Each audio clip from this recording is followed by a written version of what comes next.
नमस्कार दोस्तों, online platform में आपका स्वागत है।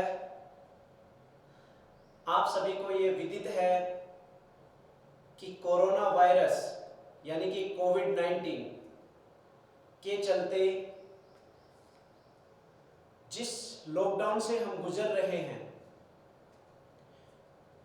उसमें हम देख पा रहे हैं कि ऑफलाइन क्लासेस का जो दौर है वो अभी बंद है और इसी के चलते ऑनलाइन प्लेटफॉर्म की आवश्यकता हमारी जो स्टडी है उसको कंटिन्यू रखने के लिए है। हम बात करें किसी भी एग्ज़ाम की तो तुम देख पा रहे हो जिसके फॉर्म पहले से भरे जा चुके थे, जिसकी डेट पहले से डिसाइड हो चुकी थी, लेकिन इस लॉकडाउन के चलते या इस महामारी के चलते वो एग्ज़ाम अभी तक नहीं हो पाए हैं। लेकिन समय जानते हो धीरे धीरे बदलेगा ही, सारी चीज़ें धीरे धीरे नॉर्मल होने की तरफ मूव करेंगी। जितने भी एग्ज़ाम होने हैं वो एग्ज़ाम भी होंगे, ठीक है। तो आज हम बात करने जा रहे हैं नेवी और एयरफोर्स की क्लासेस के बारे में। चलिए पहले हम बात कर लेते हैं कि नेवी और एयरफोर्स, जैसा कि हम सब जानते हैं, ज़्यादातर हम में से ग्रामीण परिवेश से होते हैं जिनकी आवश्यकताएं, कहते हैं ना कि जैसे ही समय से पहले हमारे कंधों पर जिम्मेदारी का एक बोझ बढ़ जाता है तो उसी के चलते हमें एक नौकरी की आवश्यकता होती है। और हम देखते हैं कि 12th क्लास के एग्ज़ाम होने के तुरंत बाद ही हम किसी नौकरी की तलाश में जुट जाते हैं। उस नौकरी में हम बात करें तो सबसे पहला जो विकल्प सामने आता है वो डिफेंस का आता है। कुछ स्टूडेंट्स नेवी में जाने के लिए भरसक प्रयास करते हैं, कुछ एयरफोर्स में जाने के लिए, और कह सकते हैं कुछ आर्मी में जाने के लिए, या अन्य विकल्पों की बात करें तो अर्धसैनिक बलों में। चूंकि ये नौकरियां 12th क्लास के जस्ट बाद हमारे सामने एक विकल्प के तौर पे सामने आती हैं, इसी के लिए जब बात आती है तैयारी की तो हम जानते हैं कि आज के इस प्रतियोगी जो समय है इसमें जो हमारी जो स्टडी है 11th और 12th की वो अपर्याप्त रहती है। या तो टॉपिक को बहुत ज़्यादा संक्षेप में बता दिया जाता है, या फिर कहें कि जो रिक्वायर्ड डेटा है वो हमें नहीं दिया जाता है। इसी कारण हम देखते हैं कि जैसे 12th क्लास के एग्ज़ाम हो जाते हैं हम किसी कोचिंग की तरफ या किसी क्लास को अटेंड करने के लिए तत्पर होते हैं। इसके चलते हम देखें तो ज़्यादातर विद्यार्थियों के दिमाग में कोचिंग की बात ही आती है। लेकिन यदि तुम सब सजग रहो और अपने उस लक्ष्य पर ध्यान केंद्रित करके तैयारी करो तो आप अपने सिलेबस को देखकर कि क्या हमारे सिलेबस में होगा, आप अपनी तैयारी को जारी रख सकते हो। फिर बात आती है कि ये प्लेटफॉर्म क्यों मुहैया कराया जा रहा है, क्योंकि जानते हो टॉपिक के बारे में यदि कुछ डिटेल में हमें प्राप्त करना हो तो उसके लिए एक क्लास की आवश्यकता होगी, एक टीचर की आवश्यकता होगी जो आपको उस पर्टिकुलर सब्जेक्ट के बारे में डिटेल में बता सके। सही है। तो अब हम बात करते हैं कि नेवी और एयरफोर्स के बारे में। जैसा कि तुम सब 12th क्लास के एग्जाम होने के बाद या जिनके एग्जाम लास्ट ईयर हो चुके थे वो सभी अभी तैयारी में जुटे हुए हैं। तो आप सभी इन क्लासेस का उपयोग कर सकते हो घर पर ही रहकर, क्योंकि जानते हो कोरोना वायरस या कोविड-19 से बचाव का एकमात्र जो उपाय है वो सुरक्षा है, और सुरक्षित हम अपने घर पर ही रह सकते हैं। तो एक नजरिए से देखा जाए तो हम कह सकते हैं कि इन क्लासेज को आप घर पर ही रहकर अटेंड कर सकते हो। तो हम बात करें सबसे पहले एयरफोर्स के बारे में। देखिए, एयरफोर्स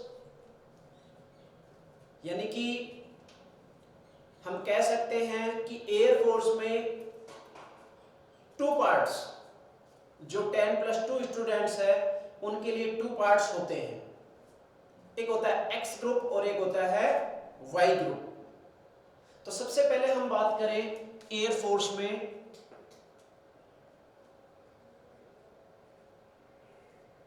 दो ग्रुप है। कौन कौन से? एक एक्स ग्रुप है और एक कौन सा ग्रुप है? वाई ग्रुप है। आप सभी के पास नेट की सुविधा उपलब्ध है, आप नेट के माध्यम से इन सबको देख भी सकते हैं। तो सबसे पहले बात आती है कि एक्स ग्रुप की, और हम जानते हैं कि जब एक्स ग्रुप की बात आए तो सबसे पहले दिमाग में जो ख्याल आता है वो आता है कि जो स्टूडेंट्स है वो मैथ साइंस का होना चाहिए, ऐसा ही कहते हैं। और मैथ साइंस की जब बात करें तो यहाँ पे जो सब्जेक्ट्स होने चाहिए वो होने चाहिए, यहाँ पे मैं लिख रहा हूँ 4x ग्रुप।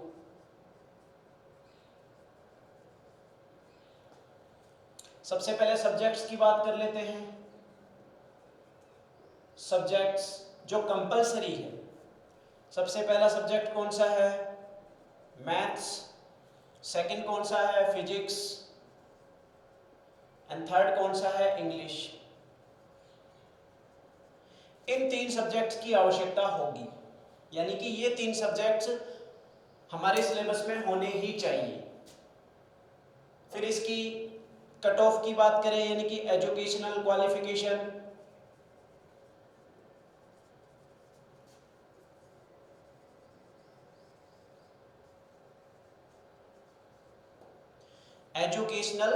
क्वालिफिकेशन, तो जब इसकी बात आती है तो ये जो सब्जेक्ट्स है ये 10+2 की बात कर रहा है। किसकी बात कर रहा है? 10+2 मींस 12th क्लास की। तो 10+2 ही होनी चाहिए, जिसके लिए एग्रीगेट जो है,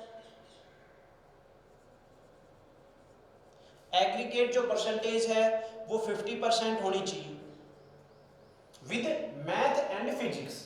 ये तो कंपलसरी होना ही चाहिए, विद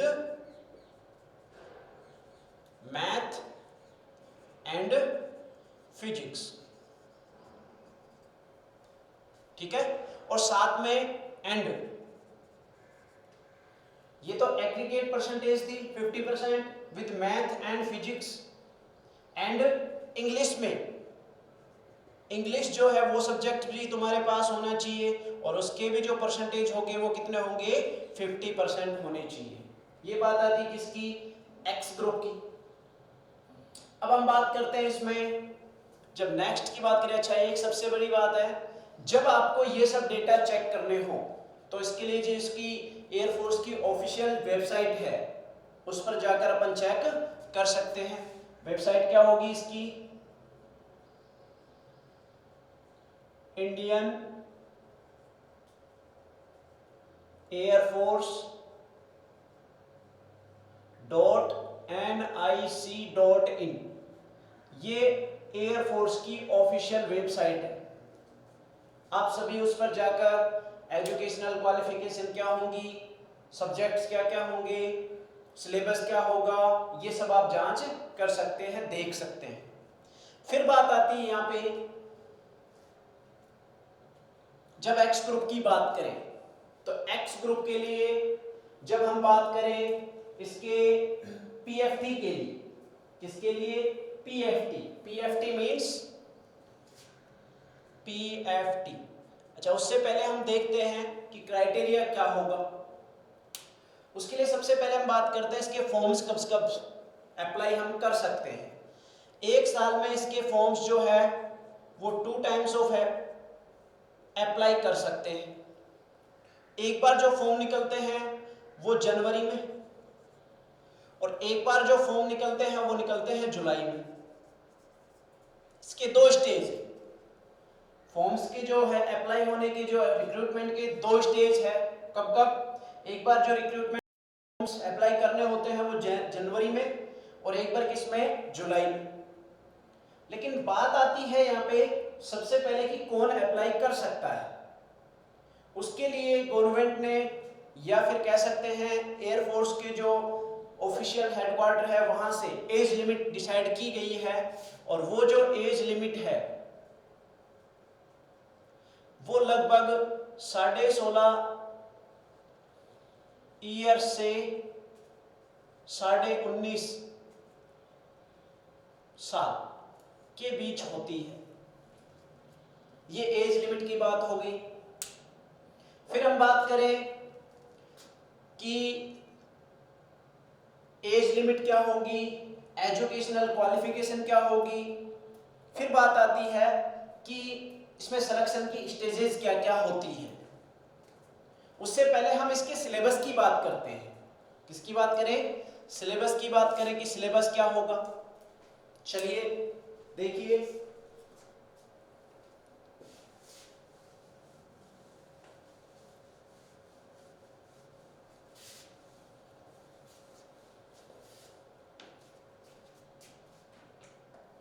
देखिए सिलेबस। अच्छा, हम यहाँ पे बात कर रहे हैं मैथमेटिक्स सब्जेक्ट्स के बारे में। मेरा नाम लोकेश कुमार है और मैं एयरफोर्स ग्रुप एक्स सेलेक्टेड हूँ। फिर उसके बाद उसको किसी कारण मैंने ज्वाइन नहीं किया। ज्वाइनिंग 2012 की है। फिर दोबारा मैं ASI CISF सेलेक्टेड हूँ, उसको मैंने रिजाइन किया है।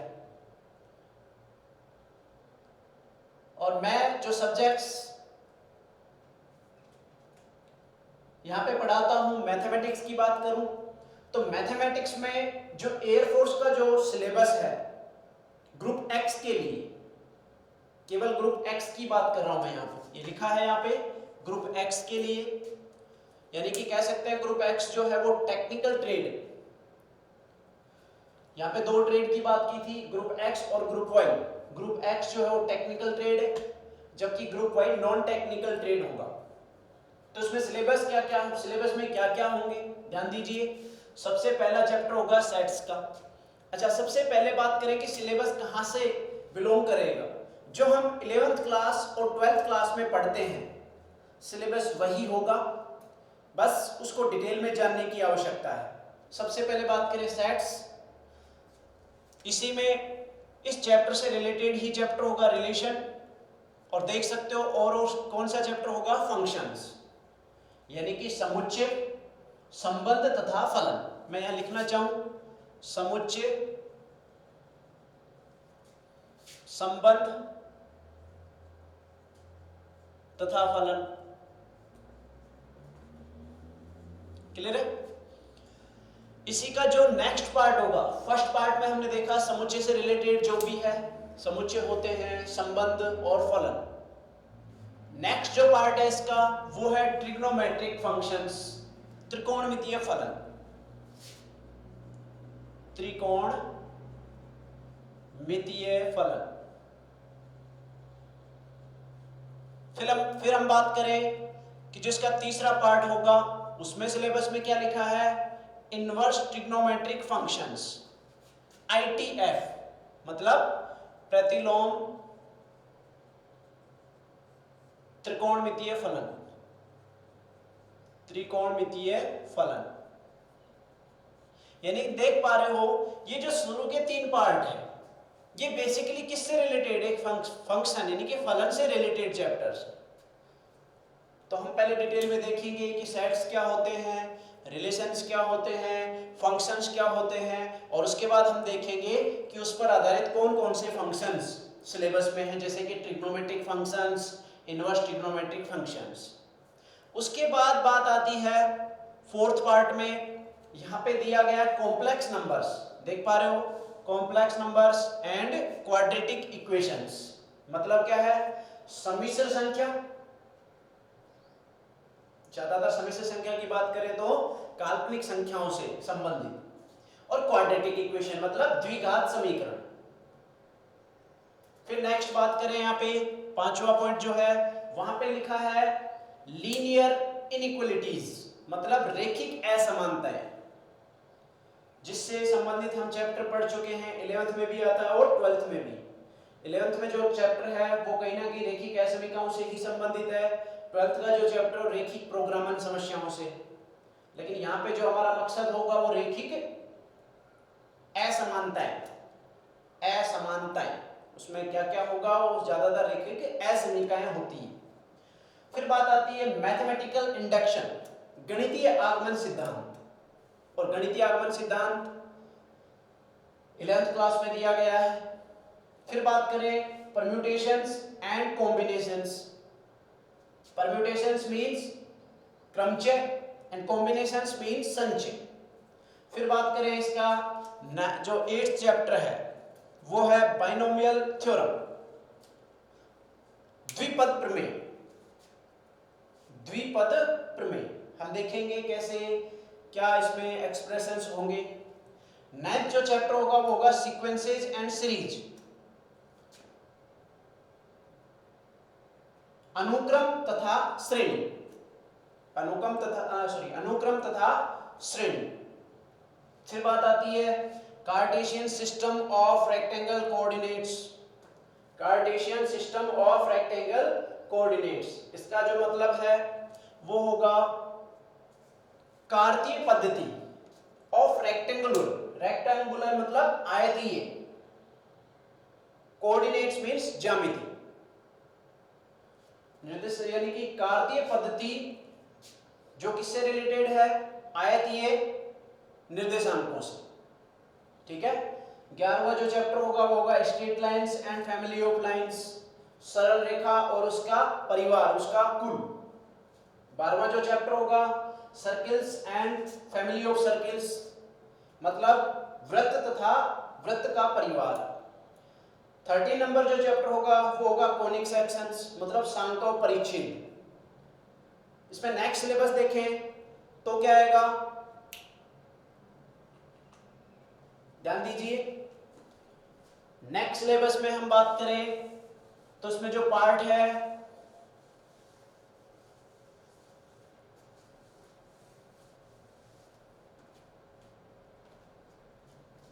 सबसे पहले 14 नंबर जो पार्ट है उसमें है 3 डायमेंशनल ज्योमेट्री, मतलब त्रिविमीय ज्यामिति। 15 नंबर जो चैप्टर होगा वो होगा मैट्रिसेस एंड डिटरमिनेंट्स, मतलब आव्यूह तथा सारणिक, मैट्रिक्स से रिलेटेड। 16 नंबर जो चैप्टर होगा लिमिट एंड कंटिन्यूटी, मींस सीमा तथा संततता। 17 नंबर जो चैप्टर है वो है डिफरेंशिएशन, इसमें 2 पार्ट्स होंगे, डिफरेंशिएशन एंड डिफरेंशिएबिलिटी, यानी कि अवकलनीयता और अवकलन। 18 नंबर जो चैप्टर होगा उसमें होगा एप्लीकेशंस ऑफ डेरिवेटिव्स, अवकलज जो है उनके अनुप्रयोग क्या होंगे। 19 नंबर जो चैप्टर होगा वो होगा इंडेफिनेट इंटीग्रल्स, मतलब अनिश्चित समाकलन। 20वां डेफिनेट इंटीग्रल्स, 21वां एप्लीकेशन ऑफ द इंटीग्रल्स, 22वां डिफरेंशियल इक्वेशंस, 23वां मैथमेटिकल रीजनिंग, गणितीय तार्किक पद्धति, 24वां लीनियर प्रोग्रामिंग, जिसे मैंने बात की थी लीनियर इनइक्वालिटीज में, लीनियर प्रोग्रामिंग एलपी, 25वां वेक्टर, 26वां प्रोबेबिलिटी, 27वां स्टैटिस्टिक्स। ठीक है, ये टोटल हमारे पास चैप्टर होंगे 27 चैप्टर। इसमें एक चैप्टर और है वो रिलेटेड होगा लॉग से, यानी कि कह सकते हैं लॉगरिथमिक। लोगेरिथमिक एंड इंडिसेस, लघुगणक तथा आधार, जो भी उससे परिभाषित होगा, जो भी उससे संबंधित होगा। अब हम बात करें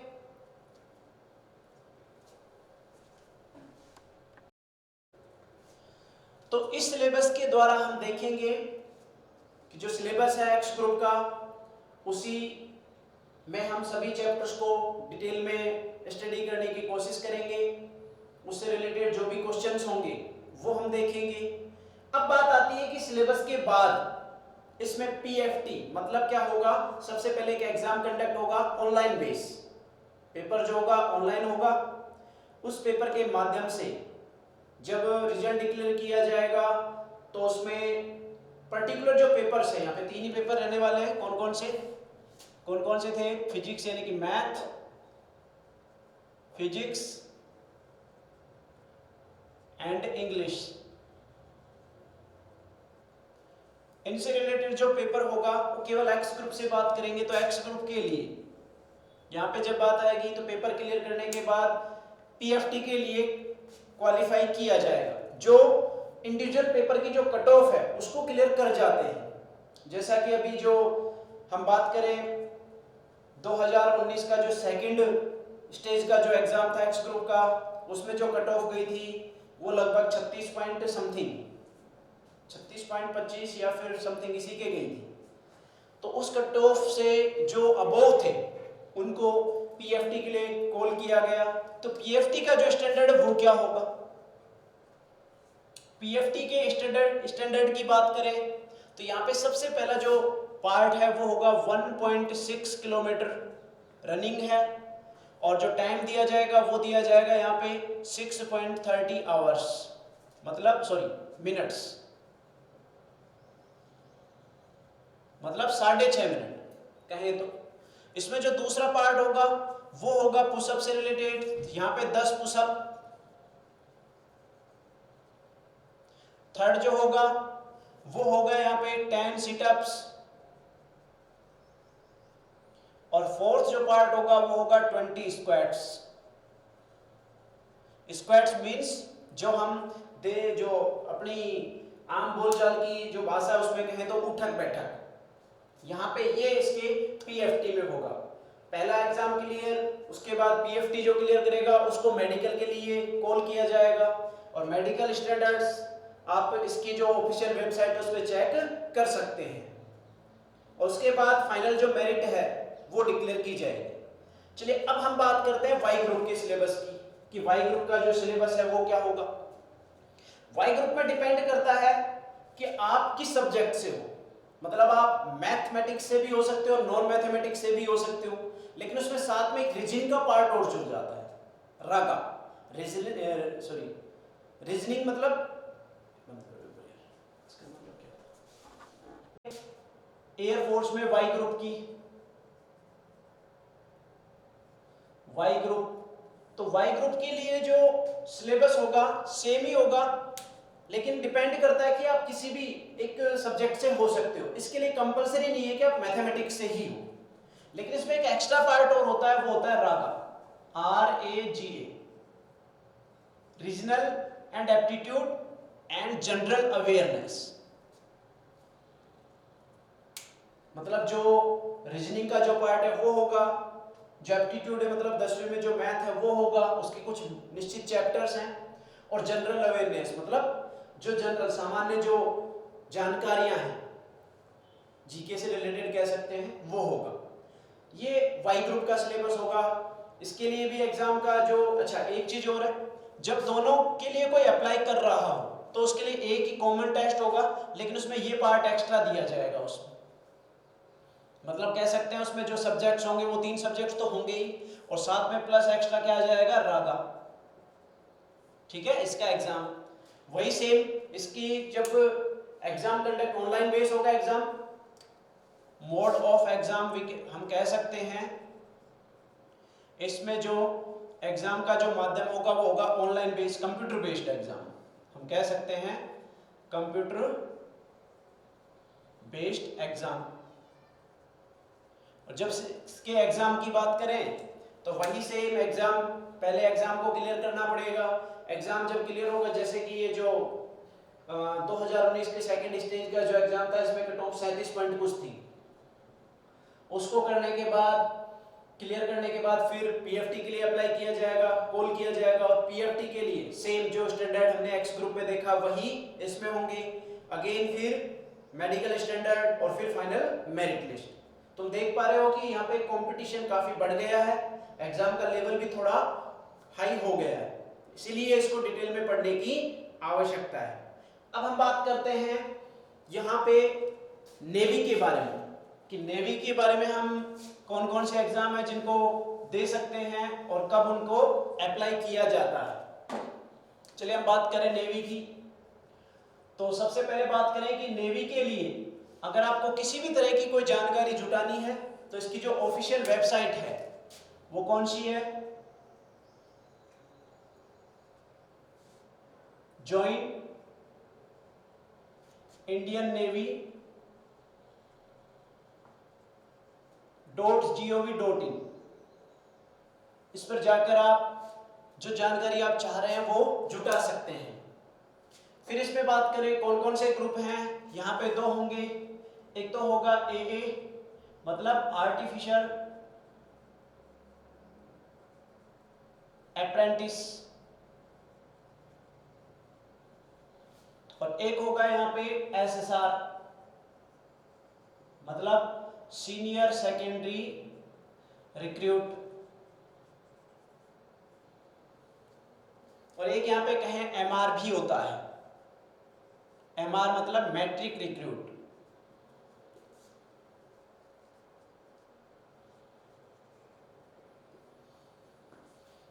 तो हम बात करें सबसे पहले AA के बारे में। देखिए जैसे एयरफोर्स की बात करें तो एयरफोर्स में जो ज्यादातर लोगों की जो ख्वाहिश होती है, ज्यादातर स्टूडेंट्स की जो चाह होती है वो एक्स ग्रुप की होती है। इसमें जब बात करें तो जब चॉइस की बात की जाती है तो ज्यादातर किस में जाना पसंद करते हैं? AA में। तो सबसे पहले इसकी कट ऑफ की बात करें, इसका जो एजुकेशनल क्वालिफिकेशन है वो क्या होगा? किसकी बात कर रहे हैं हम? AA के लिए। AA के लिए जो एजुकेशनल क्वालिफिकेशन है वो क्या होगा? यहाँ पे चाहिए हमें 60% एग्रीगेट मार्क्स चाहिए विद मैथ एंड फिजिक्स।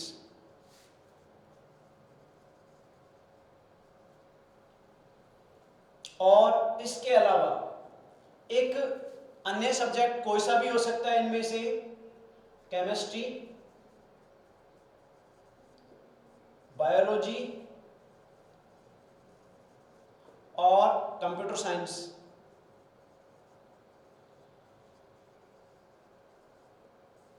यानी कि कह सकते हैं AA के लिए, यानी कि नेवी के लिए कहें तो नेवी के लिए बायो के स्टूडेंट्स भी अप्लाई कर सकते हैं। एयरफोर्स में बायो के स्टूडेंट्स जो हैं वो केवल वाई ग्रुप में अप्लाई कर सकते हैं, एक्स ग्रुप में नहीं कर सकते।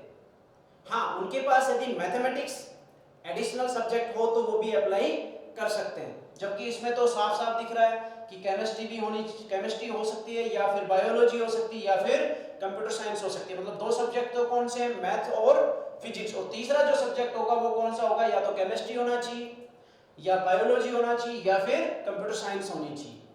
क्लियर हुआ?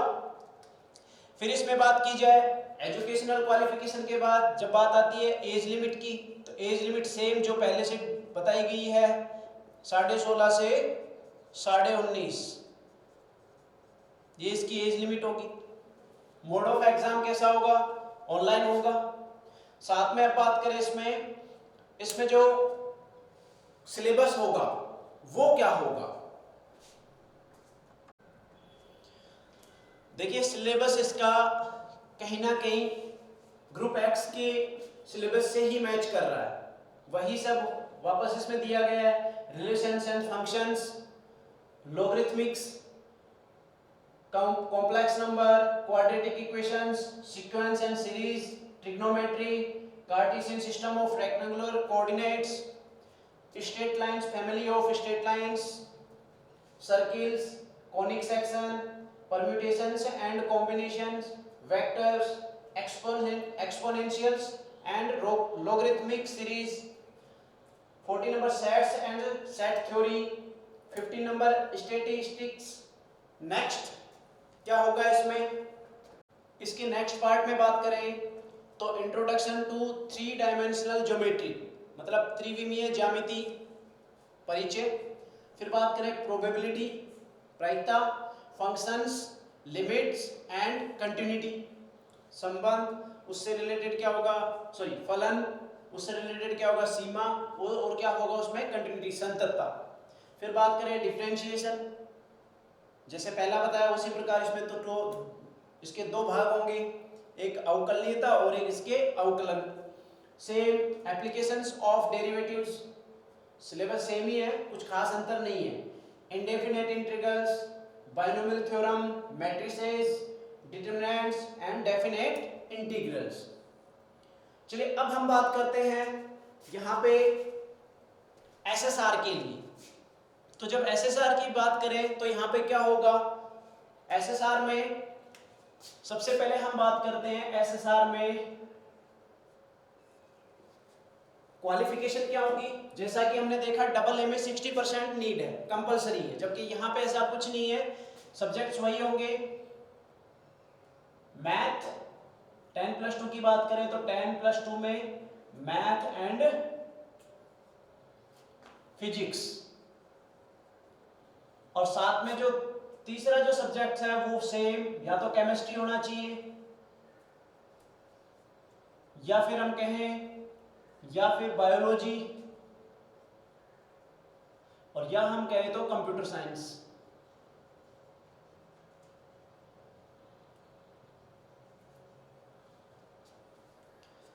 एज लिमिट वही जो ए के लिए है वही इसमें होगी।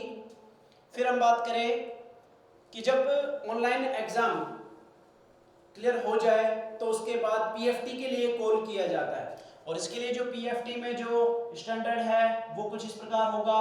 सबसे पहले 1.6 किलोमीटर जो रनिंग है वो 7 मिनट्स में, यहाँ 7 मिनट दिए जाएंगे, जो कि एयरफोर्स में 6.5 मिनट का समय है। दूसरे नंबर पे यहाँ होगा 20 स्क्वाट्स, उठक बैठक, और पार्ट होगा इसमें किसका होगा, पुशअप का होगा, 10 पुशअप्स। क्लियर है। ये इसका फिजिकल फिटनेस टेस्ट पीएफटी के लिए जो स्टैंडर्ड्स है वो कुछ इस प्रकार होंगे। जब आप ऑनलाइन एग्जाम क्लियर कर लेते हो तो आपको पीएफटी के लिए कॉल किया जाता है।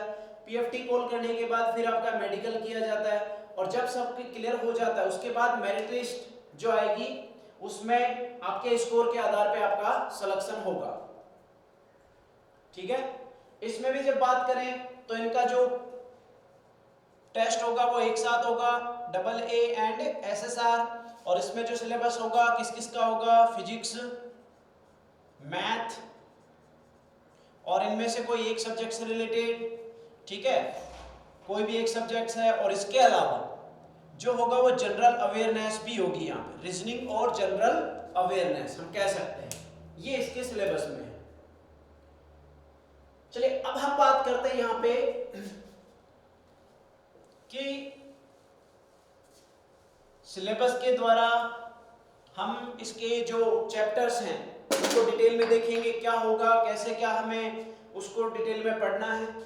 अच्छा, उसके लिए सबसे ज्यादा जरूरी है एक रूपरेखा तैयार करना। तो घर पर रहकर आप सबसे पहले डिसाइड कीजिए कि हमें जो सिलेबस है उसको कितने चरणों में हमें कंप्लीट करना है और कब तक कंप्लीट करना है। जब तक ये रूपरेखा तैयार नहीं करोगे सिलेक्शन कहीं ना कहीं आपसे बहुत दूर होगा। अपने आप को उस सिचुएशन में डालिए कि हमें अगर नौकरी चाहिए तो उसके लिए पढ़ाई तो कंटिन्यू करनी ही पड़ेगी। उसके लिए सबसे ज्यादा जरूरी जो है वो है टाइम मैनेजमेंट। अगर आप टाइम को व्यवस्थित कर पा रहे हो, टाइम के अनुसार अपने आप को व्यवस्थित कर पा रहे हो, तो आपसे एक उम्मीद की जा सकती है कि आपका सिलेक्शन, मतलब आप सिलेक्शन के कहीं नजदीक आ चुके हैं। टाइम मैनेजमेंट के बाद आती है बात सिंसियरिटी की। कहीं ना कहीं उस विषय या उस सब्जेक्ट को लेकर आपके मन में एक गंभीर थिंकिंग होनी चाहिए, जिसके द्वारा हम कह सकें कि हमें वास्तव में उस सब्जेक्ट को पढ़ते हुए सिलेक्शन लेना है। तीसरी बात हम करें तो हम कह सकते हैं आपका जो सिलेबस है उसके बारे में कितना डिटेल में, यानी कि कितना उसके प्रति कहते हैं ना कि बेसिक नॉलेज कहाँ तक है, आपको उस सब्जेक्ट की बेसिक नॉलेज कहाँ तक है, उसमें कितना आप जानते हो, कितना आपने पढ़ा है, कितना आपको आता है, कितना आप करना चाहते हैं और कितना आपसे हो पाता है, ये सब डिपेंड करता है। और आप जानते हो गणित विषय के लिए जब बात करें तो यहाँ पे कोई रटंत विद्या काम में नहीं आती है। इसके लिए तो कहते हैं ना कि करत करत अभ्यास ते जड़मति होत सुजान। यहाँ तो लगातार आपको एक्सरसाइज करते रहनी है। टॉपिक हम डिस्कस करेंगे, क्वेश्चंस हम बताएंगे, लेकिन उनसे रिलेटेड जितने भी क्वेश्चन आपको बुक लेके आनी पड़ेगी। बुक लाकर फिर उसमें देखना है कि कितना डिटेल में क्वेश्चंस दिए गए हैं, कोई अच्छी बुक पढ़नी है वहां पे, और तब जाके हम एक उम्मीद लगा सकते हैं कि हाँ हम सिलेक्शन ले सकते हैं। और आप जानते हो जब हम इस कोरोना वायरस की इस महामारी से लड़ते हुए इससे बाहर निकलेंगे तो हमारे पास ऑप्शंस लिमिटेड होंगे, क्योंकि सभी ऑनलाइन क्लासेस की तरफ मतलब एक फोकस है, ऑप्शंस रिलेटेड है, कंपटीशन बहुत ज्यादा होगा और कहीं ना कहीं पैसों की तंगी होगी, आर्थिक तंगी। तो उसको ध्यान में रखते हुए हमें नौकरी की आवश्यकता होगी और उसको पाने के लिए हमें अभी से सजग हो जाना है। ठीक है, चलो आज हम बात करते हैं सबसे पहला जो चैप्टर है दोनों ही सिलेबस का, यानी कि दोनों नेवी और एयरफोर्स के लिए, उसमें सबसे पहला चैप्टर होता है कौन सा, सेट्स,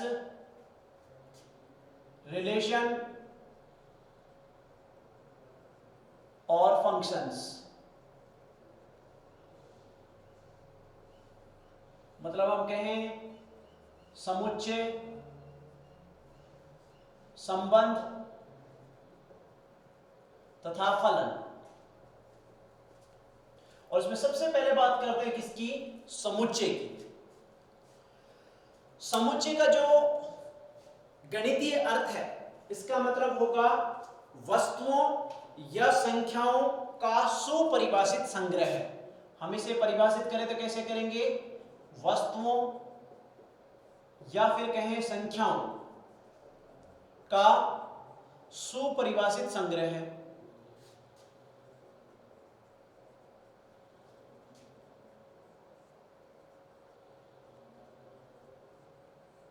आज हम कुछ बेसिक की बात कर रहे हैं, इसलिए सबसे पहले इनका मतलब जानते हैं। ठीक है, समुच्चय में क्या आएगा, वस्तुओं या संख्याओं का सुपरिभाषित संग्रह है। वस्तुएं हो सकती है, संख्याएं हो सकती है, कुछ अक्षर हो सकते हैं, कुछ शब्द हो सकते हैं। ठीक है, अब उनका सुपरिभाषित की जो बात करें तो सुपरिभाषित से क्या समझते हैं, जिनको अच्छी तरह से परिभाषित किया जाए। इसका क्या मतलब होगा, अच्छी तरह से परिभाषित करने का मतलब हुआ कि जो अपने पास जिसके बारे में बात की जा रही है तो उसके बारे में जब बात करें तो उसको इस प्रकार परिभाषित करें कि इस प्रकार बताएं उसके बारे में कि उसके बारे में जैसे ही बात कंप्लीट हो हम समझ जाए कि वास्तव में किनकी बात कर रहे हैं। जैसे कि एक तो मैं बात करूं विद्यार्थी, अगर विद्यार्थी की बात करो तो विद्यार्थी तो कोई भी हो सकता है जूनियर क्लासेस के हो सकता है सीनियर क्लासेस के हो सकता है कॉलेज के स्टूडेंट्स हो। विद्यार्थी कोई भी हो सकता है किसी कोचिंग जो इंस्टीट्यूट है उसके विद्यार्थी। इसका मतलब यहाँ पे फिक्स परिभाषित नहीं किया गया है। अब मैं बात करूं कि कोई भी एक पर्टिकुलर, जैसे कि अपने प्राचीन काल में तक्षशिला विश्वविद्यालय कहा जाता था। तक्षशिला नाम आ गया तक्षशिला का, इसका मतलब वहां पे कौन से स्टूडेंट्स की बात हो रही, केवल उन स्टूडेंट्स की जो तक्षशिला में पढ़ रहे थे, उन शिष्यों की बात हो रही है यहाँ पे। ठीक है, अब उनके बारे में भी यदि बात करें तो उसमें जैसे अपन जानते थे कि पहले जो गुरुकुल थे उन सब में जो स्टूडेंट्स थे या तो किसी राजाओं के पुत्र होते थे या ब्राह्मण होते थे या फिर अन्य जो कोई पढ़ने के लिए प्रेरित किए जाते थे वो सब होते थे। अब उसमें भी यदि बात कर लीजिए पर्टिकुलर की, जैसे किसी मगध राज्य की, तो मगध के कितने वहां पे स्टूडेंट्स हैं, कितने शिष्य हैं, उनकी बात करें तो उस प्रकार हमें परिभाषित कर दिया गया है बांध दिया गया है कि वास्तव में इसकी बात करें। और हम बात करें अब स्टूडेंट्स की, जैसे कि यहाँ पढ़ रहे हैं तो यहाँ पे कक्षा 12 के स्टूडेंट्स, तो कक्षा 12 के स्टूडेंट्स की बात आएगी। उसके लिए भी किसी पर्टिकुलर स्कूल या कॉलेज से जोड़ दो उनको। कॉलेज में तो होते नहीं है, किसमें होंगे? स्कूल में। तो स्कूल में जो 12th के स्टूडेंट्स है वो कितने हैं? अब उसमें भी किसकी बात करें? साइंस मैथ की।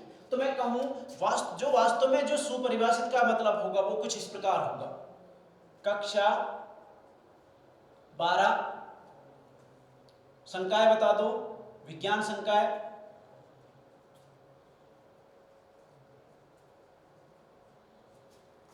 उसमें भी वर्ग बता दो, मैथ के स्टूडेंट्स।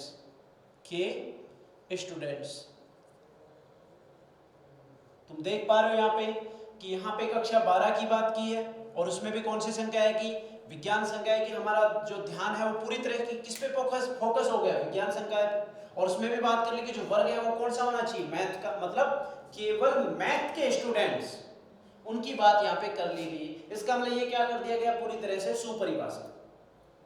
अब जैसे कि मैं बात करूं यहाँ पे भारत का एक नगर, अब नगर में किसी भी प्रकार के नगर, वो डिपेंड करता है कि हम किस टाइप में बात कर रहे हैं, यानी कि उसको सुपरिभाषित नहीं किया गया। तो क्या करें? अब मैं कह दूं भारत के महानगर, एक शब्द जोड़ दिया गया महानगर। तुम जानते हैं भारत के कितने महानगर है? 4। उन सबको हम लिख सकते हैं। कौन कौन से हो गए? दिल्ली, मुंबई, चेन्नई और कोलकाता। तो इस प्रकार हम लिख सकते हैं इसको। क्लियर है? इस प्रकार हम देखते जाएं तो हमें क्या करना चाहिए? उसको सुपरिभाषित करना चाहिए। उसके बाद बात आती है संग्रह की। संग्रह का मतलब होगा इकट्ठा करना। संग्रह का बेसिकली मतलब क्या होगा? इकट्ठा करना। ठीक है? तो इन सबको कैसे जैसे बता दिया गया है, सबसे पहले उसको सुपरिभाषित किया गया, उसके बाद उन सबको इकट्ठा कर लिया गया है। ये बात आती है किसमें? समुच्चय। अब बात आती है समुच्चय को लिखने का तरीका क्या होगा। जैसा कि हम पहले पढ़ चुके हैं, कुछ संक्षेप में जो पढ़ा है उसी की बात कर लेते हैं, फिर डिटेल की बात करेंगे। संक्षेप में जो हमने पढ़ा, समुच्चय को लिखने का जो तरीका है वो क्या है? कैपिटल अक्षर के द्वारा, कैपिटल लेटर्स, जैसे कि ए है, बी है, सी है, एक्स है, वाई और जेड, इस प्रकार ETC एटसेट्रा कह सकते हैं। फिर उसके बाद उसके समुच्चय जो होगा उसके अवयव क्या होंगे? अवयव को हमेशा स्मॉल लेटर्स के द्वारा लिखेंगे, जैसे कि A, B, C, X, Y और Z ETC। प्रदर्शित करने के लिए मझले कोष्ठक का उपयोग करेंगे। कौन से कोष्ठक का? मझले कोष्ठक का, जैसे कि ये कोष्ठक हो गए। क्लियर है? और साथ में जो अवयव होंगे उनके बीच में कॉमा का उपयोग किया जाएगा। किसका? कॉमा। इसका मतलब जैसे मैं किसी समुच्चय की बात करूं तो यहां पे लिखूं, समुच्चय को लिख दिया A के द्वारा और इसके अवयव मैंने ले लिए यहाँ पे A, B और C। सबसे पहले इनके बीच में क्या लगा देना है? कॉमा, और साथ में इनको मझले कोष्ठक में बंद कर देना है। ये समुच्चय को प्रदर्शित करने का तरीका है। समुच्चय को प्रदर्शित करने के बाद हम देखते हैं किसके अवयव की जो बात कर ली, फिर बात आती है कि समुच्चय के प्रकार क्या क्या हो सकते हैं। अब समुच्चय के प्रकार क्या क्या होंगे ये डिपेंड करता है। कैसे डिपेंड करेगा? समुच्चय के प्रकार की जब बात करें तो सबसे पहले डिपेंड करे, सोचे इस बारे में कि समुच्चय में अवयव कितने हैं या अवयव क्या क्या है या समुच्चय कहां तक फैला हुआ है, इन सब पे डिपेंड करेगा। सबसे पहला जो समुच्चय आता है वो आता है शून्य समुच्चय। कौन सा? शून्य समुच्चय। क्लियर है? शून्य समुच्चय की जब बात आएगी तो शून्य का मतलब यहां पे जिसमें, और जिसको हम कह सकते हैं रिक्त समुच्चय, रिक्त समुच्चय। और इसमें भी सबसे पहले बात आए तो इंग्लिश में बात करें तो क्या कह सकते हैं? Empty set. क्या होगा? नाम से ही पता चल रहा है, रिक्त का मतलब खाली। एक ऐसा समुच्चय जिसमें एक भी अवयव ना हो, जिसमें कोई भी अवयव ना हो। और खाली समुच्चय को दिखाने के लिए हम किसका उपयोग करते हैं? फाई का। फाई या फिर इस प्रकार भी दिखा सकते हैं, लेकिन इसमें कुछ भी नहीं लिखना है, जीरो भी नहीं लिखना है। अगर जीरो लिख देंगे, जीरो एक अवयव हो गया, एक संख्या है। और ये एक संख्या है तो उसमें अवयव कितना हो गया, एक। लेकिन यहाँ पे जीरो कभी भी नहीं लिखना है। ये रिक्त समुच्चय हो गया। फिर बात आती है कौन सा, अशून्य समुच्चय। अशून्य समुच्चय, अशून्य का मतलब ही पता चल गया, नॉन एम्प्टी सेट।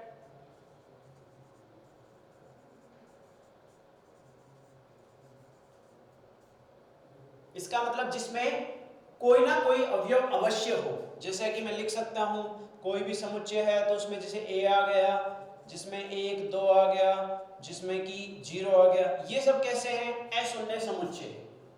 क्लियर हुआ। इसके बाद बात आती है परिमित समुच्चय। परिमित का मतलब जिसमें अवयवों की संख्या निश्चित हो। फिर बात आती है अपरिमित समुच्चय। क्लियर है। फिर बात आती है एकल समुच्चय। एकल समुच्चय का मतलब होता है जिसमें केवल एक अवयव हो। जैसे कि ये, इसमें कितना अवयव, केवल एक अवयव, ये हुआ, ये हुआ, ये सब कैसे समुच्चय है, एकल समुच्चय है। ठीक है। आज हम जो पढ़ रहे हैं उस समुच्चय के बारे में ही हमने थोड़ा बहुत पार्ट देखा है। चलिए इसके बारे में डिटेल में हम कल देखते हैं। ठीक है। तो आप पहले अपना ध्यान केंद्रित कीजिए अपने लक्ष्य पर। और तुम जानते हो लक्ष्य इतना आसान होता तो सब कोई उसको अचीव कर सकते थे, और लक्ष्य अगर इतना कठिन होता तो कोई भी अचीव नहीं कर सकता था। इसका मतलब ये तो है कि कहीं ना कहीं सब डिपेंड करता है अपनी तैयारी पर और अपने टाइम मैनेजमेंट पर और हमारे फोकस पर, कि हम वास्तव में उस लक्ष्य को पाना चाहते हैं या नहीं चाहते हैं। ठीक है। तो सबसे पहले अपना ध्यान केंद्रित कीजिए अपने लक्ष्य पर, अपने गोल पर। उसके बाद अपने जो सिलेबस है, जो डेटा है, उसको एकत्रित करने की कोशिश कीजिए, उसकी रूपरेखा तैयार कीजिए और फिर ध्यान केंद्रित कीजिए जब एग्जाम होने वाला है उससे पहले उस सिलेबस को डिटेल में पढ़ना है। चलिए, आप सब उम्मीद करते हैं हम अपने घर पर सुरक्षित हों और कोशिश करो कि इस बीमारी से बचने की, है ना। धन्यवाद।